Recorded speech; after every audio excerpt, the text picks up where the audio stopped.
رکوع کی پہلی ہی آیت میں رب العالمین فرما رہے ہیں یا ایھا الذین آمنوا اتقوا اللہ، اے وہ لوگوں جو ایمان لے کر آئے ہو اللہ سے ڈر جاؤ۔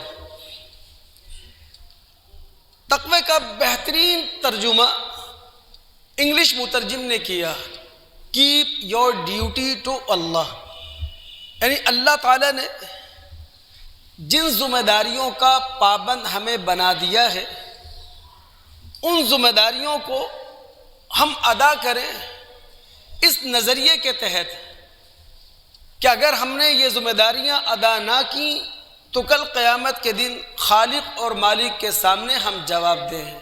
اسے کہتے ہیں تقوی۔ اے وہ لوگوں جو ایمان لائے ہو اللہ سے ڈرو۔ پھر آگے کیا لفظ ہے، حق تقاتہ، جس طرح ڈرنے کا حق ہے۔ اب ظاہر ہے کہ اللہ رب العالمین سے جو ڈرا جاتا ہے، اللہ رب العالمین سے جو خوف زدگی کا مسلک رکھا جاتا ہے، وہ عام ڈرنا تو نہیں ہے نا۔ کیوں؟ اس لیے کہ جو حق اللہ رب العالمین کا انسانوں پر ہے وہ حق کسی اور کا نہیں ہے۔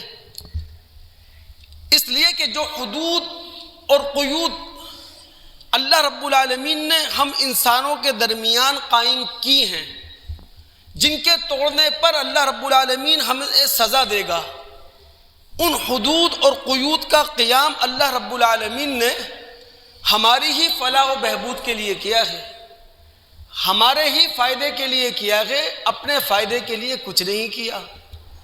اللہ رب العالمین سے اس طرح ڈرنا چاہیے جس طرح ڈرنے کا حق ہے، اس لیے کہ رب العالمین ہم سب پر نگہباں ہیں۔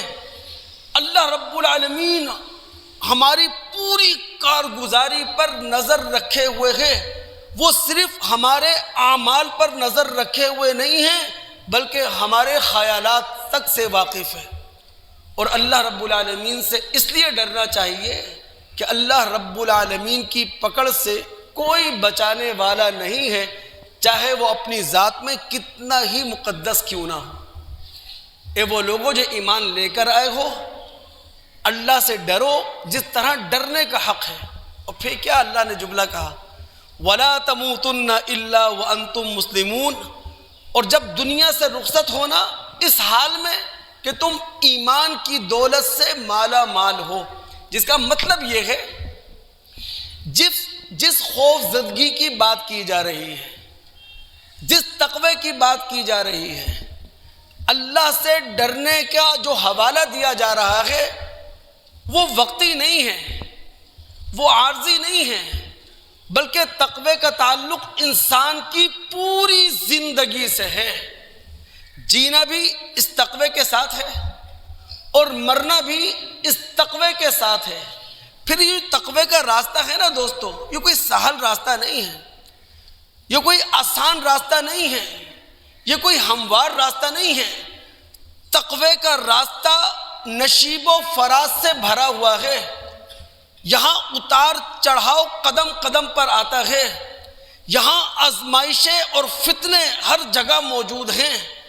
کہیں شیطان کی دراندازی ہوگی، کہیں معاندین حملہ کر دیں گے، کہیں فسادی فساد مچائیں گے، کہیں ہماری طمع اور لالچ ہمارے سامنے آ کھڑی ہوگی، اور کہیں کسی کا خوف ہمیں دھمکانے کی کوشش کرے گا۔ یہ تقوی کا راستہ کوئی ہموار راستہ نہیں ہے، یہ تقوی کا راستہ کوئی سہل راستہ نہیں ہے۔ اسی لیے کہا جا رہا ہے کہ تقوی کا جو مطالبہ اللہ رب العالمین اہل ایمان سے کر رہا ہے وہ پوری زندگی کے لیے کر رہا ہے، نہ کہ وقتی طور پر اور عارضی طور پر۔